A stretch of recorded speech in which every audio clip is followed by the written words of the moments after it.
1, 2, 1, 2. Thank you. Yes. God, that's Rifty Beats and his remix of the Tokyo Ghoul. Oh, yeah. Tokyo Ghoul Unravel, which is one of my favorite songs. You can find Rifty Beats on YouTube, Spotify under Rifty Beats. And his music is for anybody that streams that wants copyright free anime, video game, and even seasonal themed trap hip hop remixes. So go ahead and hit him up. Before we start, we're going to go into something old school Battletoads and Double Dragons. I'm giving this one away just because I've been listening to this over and over again and I can't get enough of it. So thank you guys for joining me today. It is time for the live read. It is time for the live read and reaction to this chapter. I have not read it today. I have spent hours updating Streamlabs, getting the thumbnails and things ready, and then also learning more information from the Japanese native speakers, which I am going to have to make a second video. Now that the internet and stuff is working again, there's not really any issues. There's not going to be any problems. So you guys will see me again this week. But also tonight, it is 4:36 p.m. Central Standard Time here in Oklahoma. After I stream this, later on, 7:30 p.m. Central Standard Time is going to be the brand new podcast, the OKC pod, and we are talking video games, so make sure to tune back in on this channel for that, or you can go follow our official podcast Twitch channel at pod OKC. I don't think it's the pod OKC. Fuck. You will see. Go to let's put go to the social media and it'll be posted both on the Edge 2 Gaming page and on my personal page so you guys can see it, and there'll also be a post that goes up as soon as we start streaming. I'm just trying to make sure we got everything up and running. Finally, I'm excited about this chapter because from the brief spoilers and the full spoilers, I just got to say it. Davy D. Xebec is like one of the best characters that we have gotten in the series. Like there's no disputing it. So let's go ahead and dive into this chapter. Now I have two screens up. You may see me go back and forth between them, and that is because I couldn't decide which screen I wanted to use to read this chapter, and I am anticipating so much more. One of the things the native speaker did say that I was wondering about, because I didn't want to spoil it myself, but I did have questions about the collapse of the island, and there's been theories going around, so I listened to that and got some more context, and I'm like, holy shit. There are going to be some things that we need to talk about. Before we do that, I want to go ahead and pull this up so we can give a shout out to our sponsors. And if you do not know our sponsors, you need to, because I'm a gamer just like you guys. I love anime. We talk about it all the time. For me, I love the Nintendo Switch. I haven't played in a while. I need to. Fire Emblem sitting on my shelf, unfinished, feeling like a fucking just spiteful. You know how all the equipment, like not equipment, but the household items felt in the little toaster. What the fuck was the title of that movie? Fuck, it was a toaster and a vacuum, the blankie, brave little toaster. That's how my Switch games feel. But I do treat my Switch correct. I do have the games nice and neat put up on the shelf. And I go to this place right here, switchreads.com, to get new cases for my Switch. I would say all the time that'd be a lie when I want them. As you can see here, they have Hello Kitty, Pokemon, and I do know there's going to be, I think, a documentary over Hello Kitty, but you can get that cover and case. You can get Switch thumb grips. That's what they're called, thumb grips, which they have the Zelda thumb grips. And if you guys didn't see, there's a live action Zelda coming, which, if you do not know, Zelda spans outside the realm of video games. Zelda is also a manga, as well as Mega Man, aka Rockman, which you guys can find if you go on the journey. If you want me to tell you, I might just do a stream over both of those, so that way you guys can just click the links in that stream and go find them. But they're great. I love them. It's fun. It makes you feel like you're playing the game, but it also has that anime manga vibe to it, to where you're like, damn, if they do this in a game, this shit would be a hit. But switchery.com, use our promo code EDGE10 to get 10% off your purchase at the end of shopping. And like I said, Triforce cases, everything from Pokemon like Gengar. I have a Pikachu Raichu case, Hello Kitty. I do want to send them an email, and I think you guys should too, like suggestions saying, hey, I want, well, they have Howl's Moving Castle, Totoro, but Dragon Ball Z or My Hero Academia or Demon Slayer. Make some suggestions because they make some good shit. But if you want to get something now, look through their catalog, switcheries.com. Use our promo code EDGE10 for 10% off. Next is emmyeats.com, and right now you can claim a 25% off on top of our $5 off if you use promo code EDGE2G to get the world's first high protein, low carb, and low sodium ramen. EMMI eats.com. Go to their website or search if they're close to you, like a store near you. I think they're in all Walmart, so you should be able to get them. But they have 6 flavors here: black garlic chicken, tom yum shrimp, spicy beef, spicy red miso, creamy chicken, and roasted pork tonkatsu. It's low cost. It's healthier for you. It is good shit. It does taste a little bit different. It is a little bit heartier taste. It's like you got extra kaidama, extra noodles, thick noodles too. That's how it tastes. But I don't have any problem with the flavor. I love them. I'm glad when they send me my shipments, and if they don't, then I go ahead and purchase some. Use promo code EDGE2G, $5 off your purchase of Emmy Eats Ramen. Let's go ahead and get into this chapter. Let me pull it up for you guys as well. Do I want to? Fuck no, I'm going to be over here. I'm going to be on this screen. So hang on. Bear with me just 1 second. Now, what I'm anticipating, what I am waiting for, what I am excited about is the conversation between Monkey D. Dragon and Monkey D. Garp, because I don't know if that was all Garp said. I don't think he said much. I think Garp accepted the shit that happened, and the stuff that we get between him and Sengoku. Garp's mission. Garp is basically Batman of the One Piece universe, but he's on the bottom rung. He does just street criminals. He don't take any big bads, any world shit like that. He tries to protect those Marines and soldiers that come in and want to, I don't want to just say better themselves, but try to make the world a better place. Still believe in what the Marines and shit like that's supposed to be. Because we have seen that that's not what is going on currently. There we go. Okay. Got this pulled up. Let's go ahead and take the social media stuff down. You guys are going to follow anyway because we're like this. And boom, there we go. Let's go to this chapter. I really wanted to go into a lot of the things that I found out from the native Japanese speaker, which again, anytime that you want to watch the same shit that I do, some of the other One Piece creators that I like, that I talk to in the comments, that I get to follow each week and get more actual context to the story of One Piece. I always put those links in the description on YouTube, so just go there, click it, and you will get the same insight and information that I do. But there are so many things that are relevant in this cover story. This is really going to have to be covered in another stream because it's going to be too long. But this was our request. Based on a request, Yamato and Otama collecting fallen leaves and baking sweet potatoes with tanukis, which it's funny because Chopper's eating next to Usopp and a tanuki, and he hates being called a tanuki. And Foxes by Nayuma finished the yard work. And we see everybody, like I described in the previous stream, Luffy's hands are burning. He's throwing a sweet potato up in the air as the little fox is right beside him, looking cute as fuck. We have a tanuki behind Otama, laying on the ground on its back.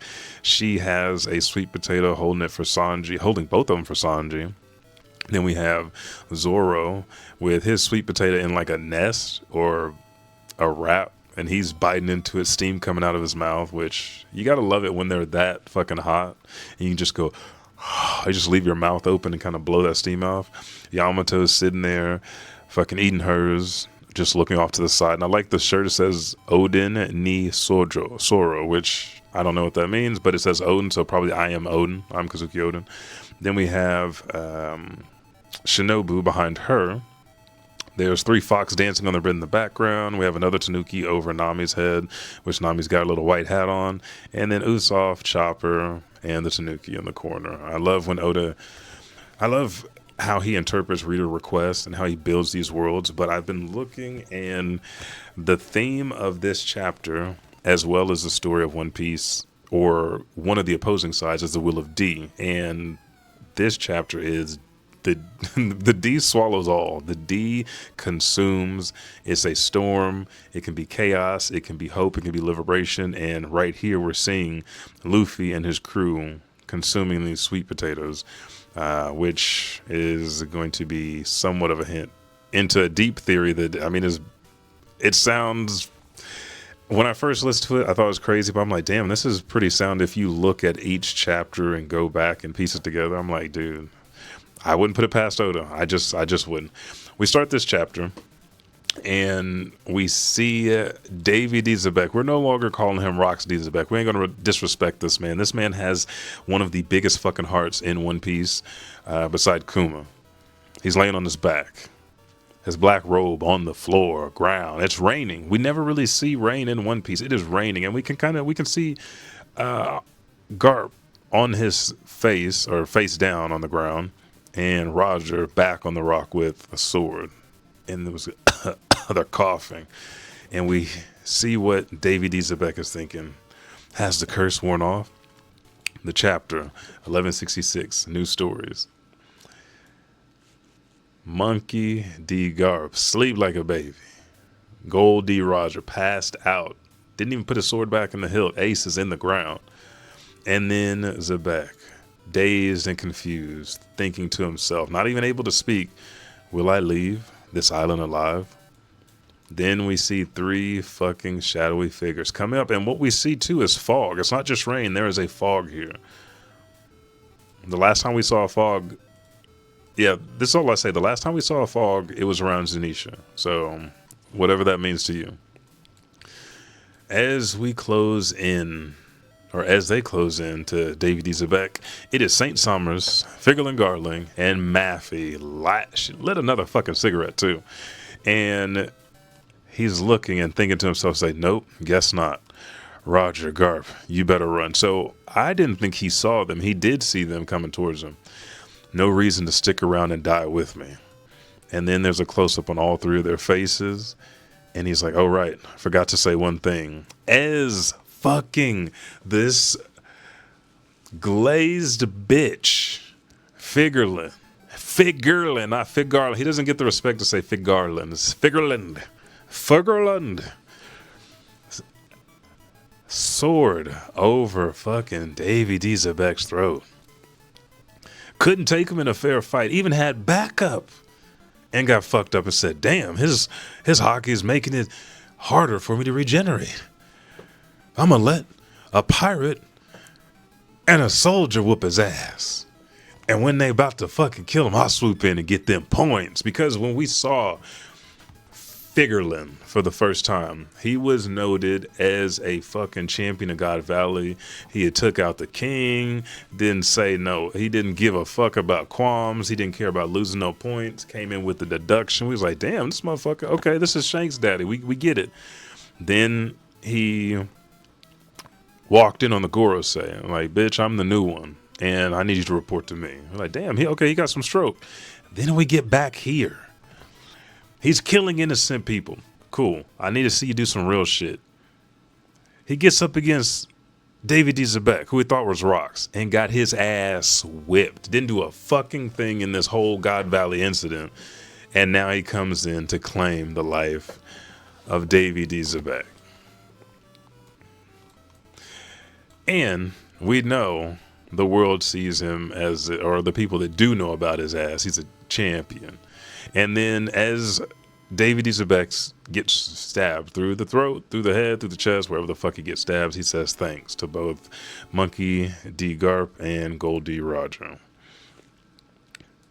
We see some feet racing, running through the ground, and then we hear, where's Rocks? And a splash, splash, running through all the rain, running through the fog, and then it is Scopper Gaban and Silver's Rayleigh. You're worried about your enemies, Scopper Gaban says, and Monkey D. Garp says, you guys are my enemies too. Rayleigh doesn't say anything, and then Roger says, what happened to Rocks, Rayleigh? And he goes, they killed him. Huffing and puffing as they're running. Then we see the island itself concaving, creating a new orifice, if you will, into the world of One Piece. And says, hurry, the island's collapsing. Don't let the pirates escape. Roger's ship is on the move. Open fire. And it says, the narrator says, absent from the pages of the recorded history. We see a Navy ship going off, and we see Monkey D. Garp hooked up to an IV as the narrator continues. Like a curtain falling on the stage, the island crumbled in upon itself. Then we see Gold D. Roger passed out, bandaged up, and we see Newgate looking off into the distance. The narrator continues, and was shrouded in a deep, deep mist. Let me back out for a minute. We also see Lin smiling underneath Newgate. There is lightning, branches of lightning everywhere, all over, all over where God Valley used to be. We see the Oros Jackson, we see Navy ships, the Marines everywhere, we see other pirate ships, and we hear from the narrator, this is a broad account of what happened in this mysterious, obscure God Valley incident. And on the Oro Jackson, it says, let's make our escape full speed ahead. Yeah. And then we see Kaido flying off in dragon mode. And the narrator says, but after a brief moment of silence, Dragon is looking with blood dripping down his head. Baby Shanks is asleep on some rubies, some jewels, some pearls, some treasure. Narrator continues, a massive lightning bolt with countless branches split the sky. We see Kuma passed out. Ivankov and Guinea surrounding him, just making sure he's okay. The narrator says, and with that, as the camera zooms in on Davy D. Teach, a number of news stories began. Remember the branching lightning. Remember the concaved God Valley that we no longer will see ever again. It doesn't exist. We see the Oros Jackson, and then we say, we still gotta wait. Someone says, yes, not until Roger's awake. So pirates talking amongst themselves, trying to get to the treasure. Hurry up, Captain Roger. I want to open those chests. Click. Door opens. And we see Roger, my boy, strapped up with bandages and the cloak over, or his shirt over his sleeve or his shoulders. No sleeves in there. And they say, Roger. And we see Gloriosa over his shoulder. Gloriosa, I already forgot that she went on to the Oro Jackson. She's sitting there swooning already. And Roger goes, sorry to worry you all like that. And then we see two pirates come in. They say, good, you're better now. Anyways, check this out. And he goes, were you really worried for me or not? And then Rayleigh is standing there with his arm over Shaggy's shoulder. As she's just hugging him, she goes, ha ha, and smiles. And he says, we got Shaggy out safe and sound. And we made off with all this treasure. And then everybody's just pointing to the treasure like happy little kids to their father. And he goes, whoa, what a haul. Big ass smile on Goldie Rogers' face. Then he goes, what? And we hear da-da. And some thumping in a chest. Everybody looks over to the chest and says, hey, that came from inside that chest. Another pirate goes, there's something in there. Careful when you open it. Roger goes over as Rayleigh's right next to him on his left side. Scopper Gabon's on the right. Click. Takes a deep gulp. They open it. Wait a fucking second. We are going to go back just a fucking minute. This nigga, is this who I think it is?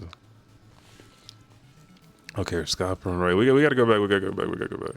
So, we don't see nobody there.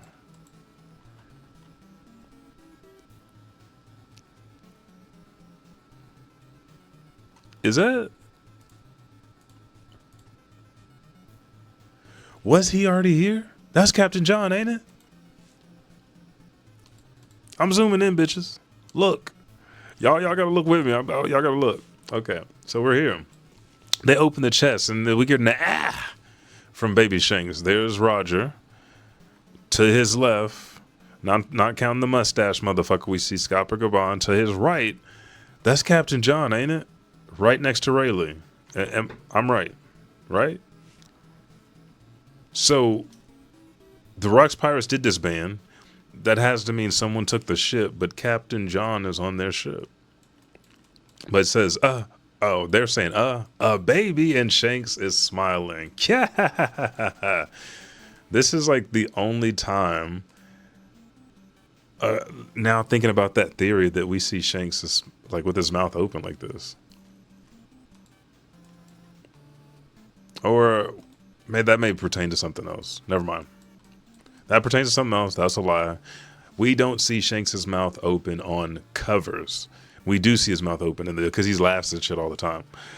The narrator continues as we see, where the fuck are they now?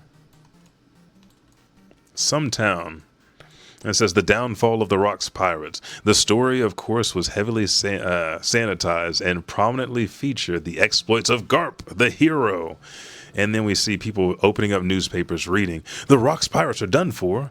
And then some other people like, Rocks is dead, as they're cheering. So we have mixed emotion, surprise, happiness. Then another town, we see a lot of people collected in the square reading these papers. It says, I just knew Vice Admiral Garp was the real strongest man around. And everybody's like, Garp, Garp. They're all cheering. He says, now there's a true hero. Then we go to Navy HQ on the Grand Line. What the hell is this drivel? Vice Admiral Garp, stop, as he rips a paper in half, still bandaged up. And then he said, bring me this Morgan's guy. He needs to answer for this. And then someone goes, oh, stop it, Garp. The government clearly paid him off to write this. And we see it is his boy, his friend with the afro, Sengoku. Sengoku says, the world government and the Navy are both massive organizations.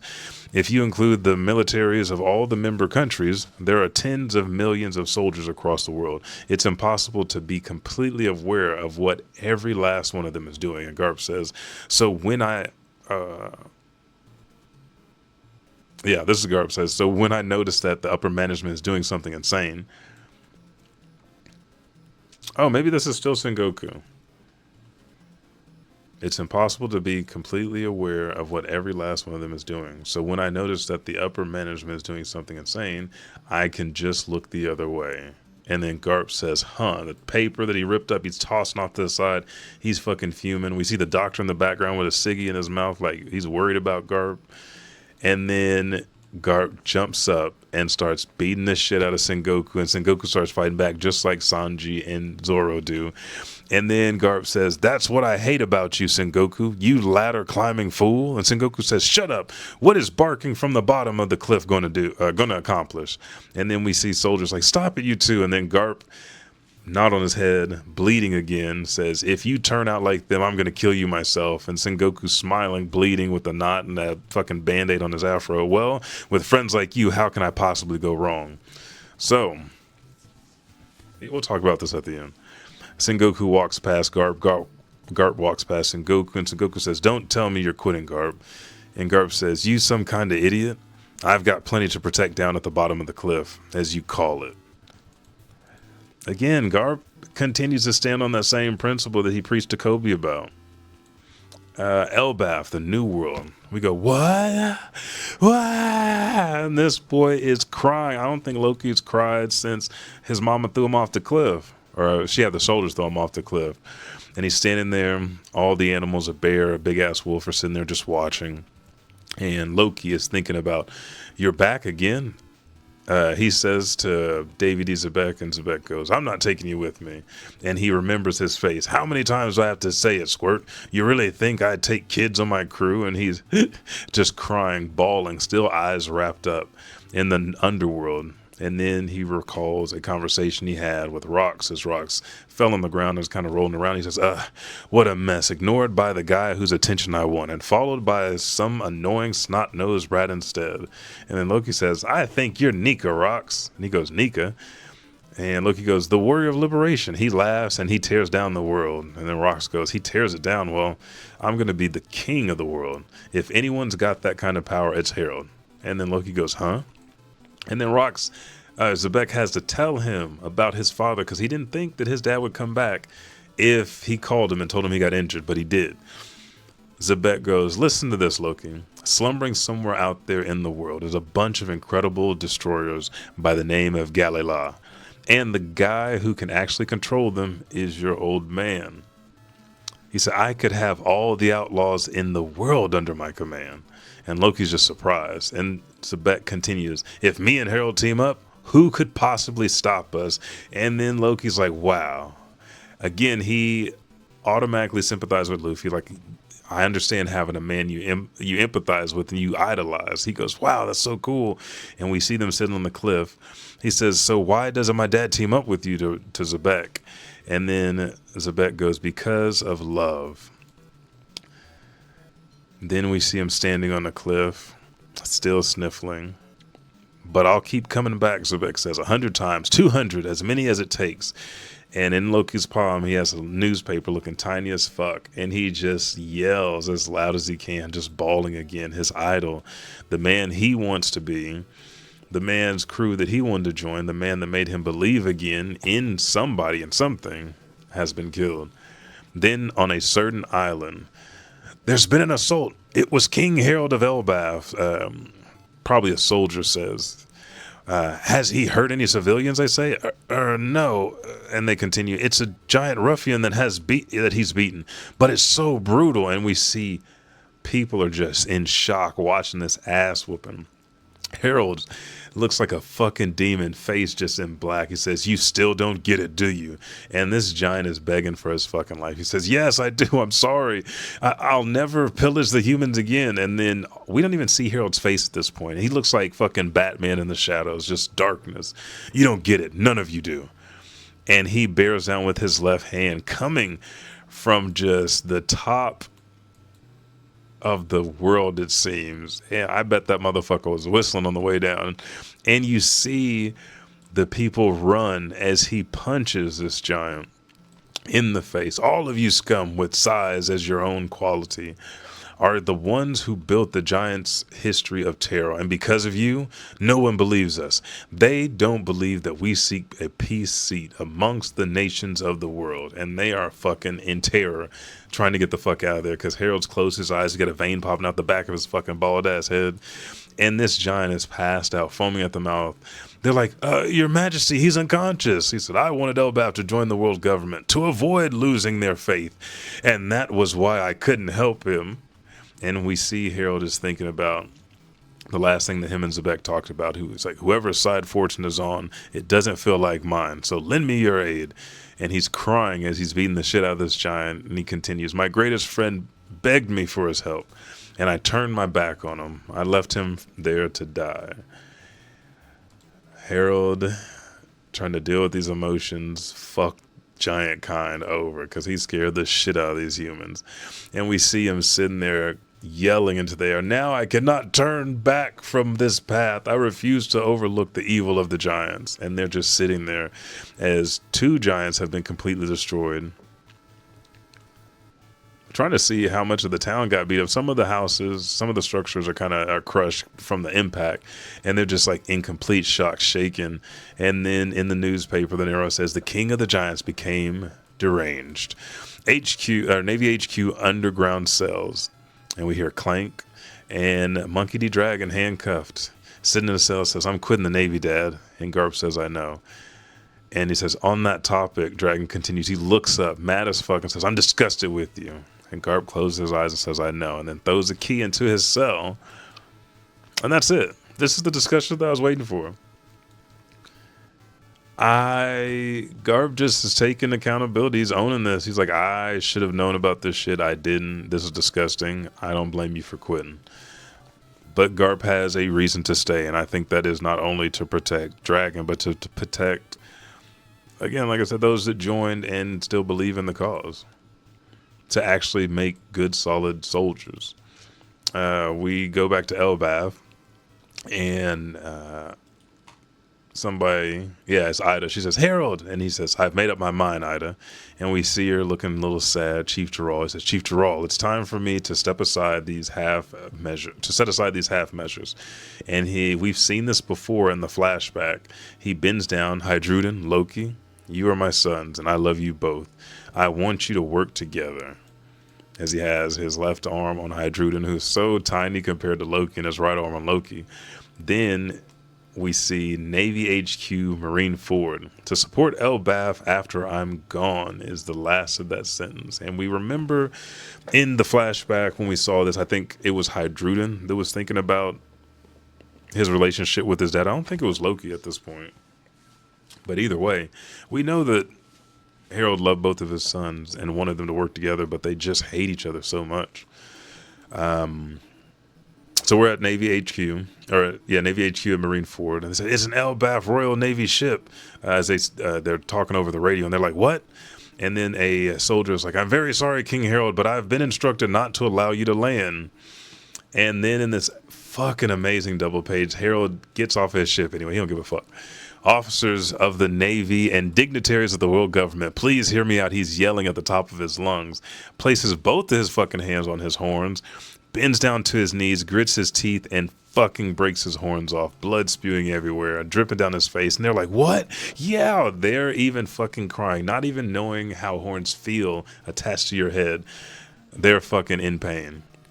He's down on his knees, horns presented to them, not even the people he wants to talk to. It says, "Allow me this chance to atone for 1,000 years of history. I want to apologize for all the mistakes of that giant kind has made. I wish to prove my oath of peace so that the children of Elbath can lead fruitful lives without hurting anyone, so that they can live hand in hand with humanity."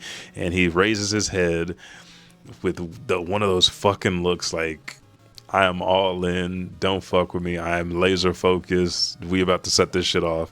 He says, "I want a chance to atone for our sins. If that means I must be a slave, so be it." And we close out with seeing one of Emu's eyes just staring. And I'm not gonna lie, I feel like he entered a verbal binding contract that may have allowed him to be Domi reverse seed.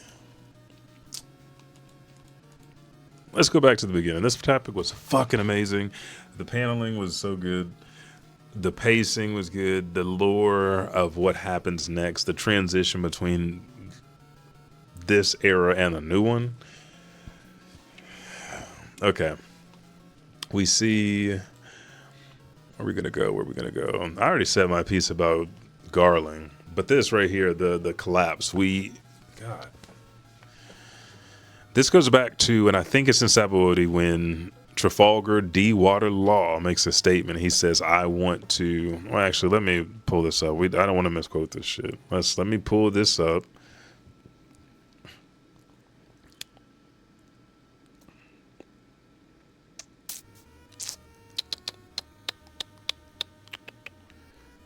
Where is... Oh... Okay, so it starts here with the collapse of the island. Before we get into what Law said, my understanding with the native speaker and the theory of why we have these lightning branches that split the sky, when we usually have just two hockey users, that class of Supreme Kings hockey, Conquerors hockey, that'll split the heavens. The theory is because there were multiple Ds on this island, because there was multiple Conquerors hockey users and Supreme Conqueror hockey users. This is the result. There was so much energy.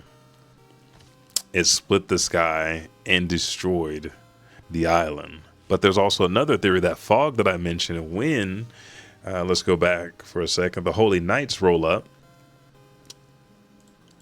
And you can't make them out here. And then we see fog around the island as they're running slightly.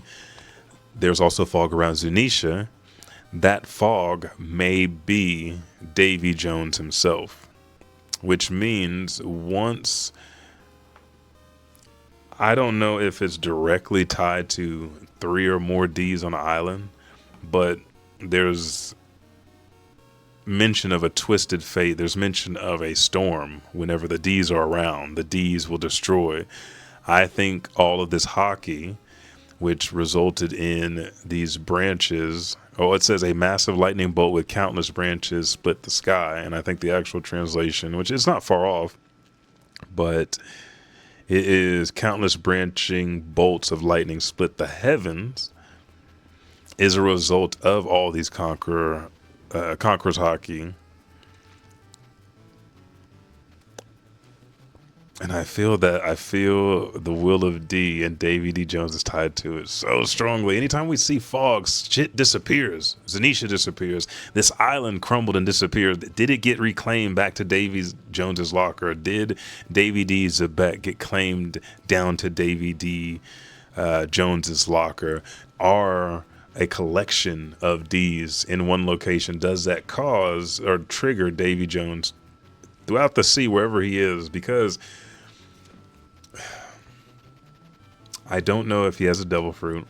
I don't know what the curse is, but I feel like he's still alive, or that is him. That is why devil fruit users are not welcome on the sea, because Davy Jones is down there. So if he travels around the sea and that fog that rolls in, or his home base is what we perceive as the Florian Triangle, then this lightning and all this hockey could be a beacon that triggers him to come and reclaim God Valley and his descendants, all the Davy clan and Davy D. Xebec.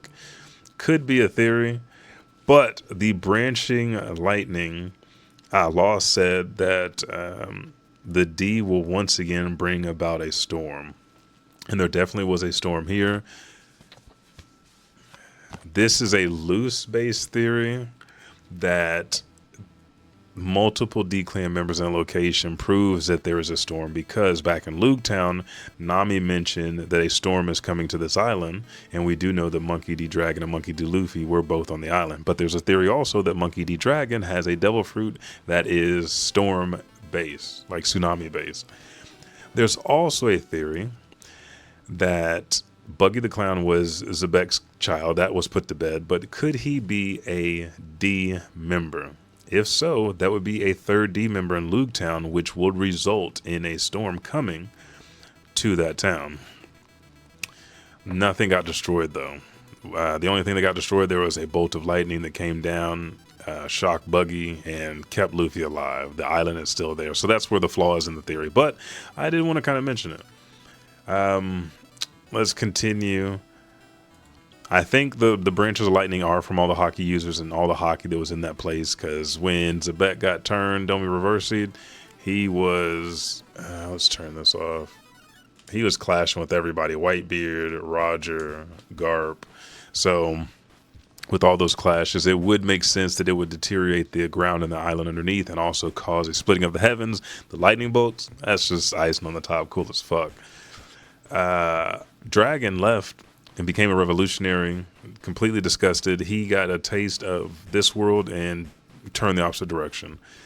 Sengoku is trying to make change at the top, even though he knows about all this bullshit, and Monkey D. Garp is trying to make change from the bottom. So all new recruits coming in don't come into a world of corruption. They know what their values are, because Garp told them to save all the rest of the civilians that they could from God Valley before the island was destroyed and everything else, before he went into that final battle.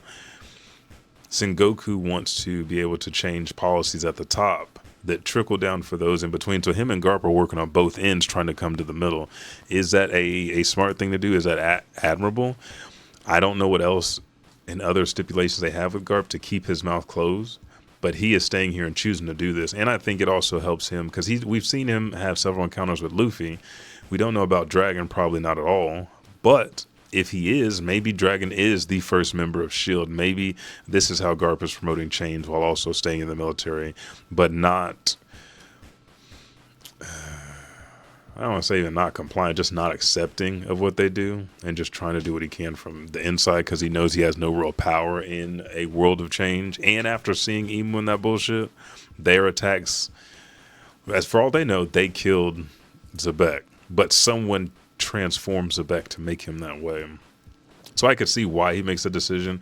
I still wish he would have went out on his own like his boy Dragon, but we're seeing eras being created here. And that's why I titled this The Era of Despised Fathers. Dragon despises his dad, and he immediately changes and becomes a revolutionary. Say, no, there's no such thing as government. This government doesn't do. There's another way, the way of the people.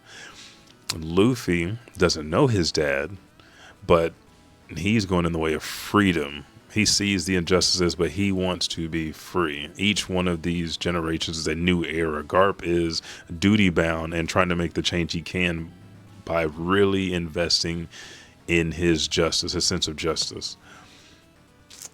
We also see this flashback with Loki is going to prepare us for Elbaf. I think maybe one more chapter of a flashback before we get to Elbaf. This is just wrapping up everything. Knowing that Harald loved Loki that much and had a love for giants and then was that close to Xebec, I think is going to bring Loki closer to his father's ideas and change the trajectory that he's still going to be that lone wolf, but he's not going to be so far gone to where he wants to be the destructionist Nika. I think he may want to be king of the world, or at least help someone that is carrying Xebec's dream even more so than himself, because I don't think Loki has all the confidence yet. We see how he is here on the underworld, and he's crying and he was getting ready to die. He didn't think he deserved to live, so he wasn't going to be able to carry on Xebec's will. But given he was tied to the Yggdrasil tree, it seemed like his spirit was broken. But with Luffy immediately accepted him. I think if he doesn't join the Straw Hats, he's going to give Luffy 100% of his support because of his ties to Xebec and what Xebec believed. Harald bowing down to the government. I think you do have to there has to be some give to Emu, but also I don't know, because we don't know if Emu stabbed Harald to Domi Reversium. We know he did with Xebec, and that may have been because Xebec was too strong-willed. He wasn't just going to bow down and change like the rest of the Davy clan. The other ones, maybe he did have to stab the rest of them. Maybe there's some subjugation. Maybe they were scared. Maybe there's fear. I don't know what it is exactly, but I do think Harold saying this not only implanted a seed in Emu's head, but also gave Emu the right to change him if we do not see a abyssal mark on him at all. It has to be some shit like that. Or fuck, maybe it's because Harold is giving him his horns. Shit. I don't know. What are your theories? Leave them in the comments. This has been 1166 of One Piece.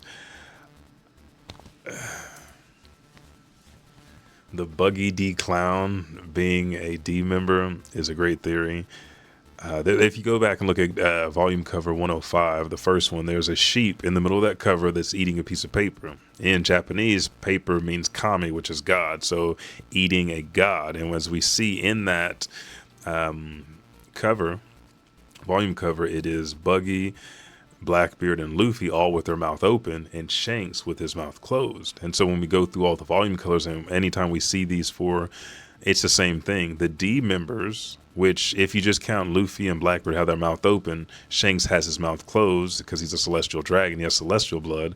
Why the fuck would Buggy's mouth be open if he is not a member of the D clan? If so, the storm was a mild storm on Logtown, caused lightning. I still want to believe that the dragon has a devil fruit, so I don't know how I'm going to spin that one. I was with it for a minute, but as far as the cover, Oda always throws hints in the covers. So the volume cover, and we see Buggy with his mouth open all the time with Blackbeard and Luffy. I got to say that he's a D. As far as the shit happening on Logtown, I don't know if that is certainly necessarily because he is a D clan member, but I'm excited for 1167. I don't know if we have a break or not next week, but let me know what your theories are, what you think is going on. This wrapped up everything and is moving us forward. I still want to see what happens next with Gloriosa. What happens to Shaki? Does she just go back to Hachinosu, open her bar? What does she do? Is Rayleigh going back? We know Rayleigh goes back to sea. Does Linlin start making her family? Newgate start? We know he's traveling with Polo. So, or Marco's dad, yeah. What the fuck is his name?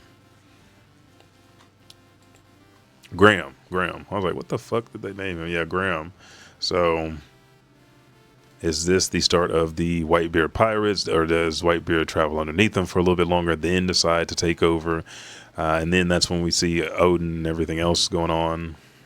I want a little bit more, and there is an update that we're getting to film, so I would love backstory. I would love even more Garp shit. Garp, Sengoku, and Shuri. I'd want to see Dragon and Kuma's early days, or Dragon's early days after leaving to pertain to Elbaf. I would not mind seeing Hydreigon and Loki going through their training. damn, why does this motherfucker keep coming on randomly? And see what Loki did on the sea before Shanks caught him and brought him back to Elbaf. But I'm Elijah 5000. Thank you guys for joining. This has been the live read and reaction to 1166.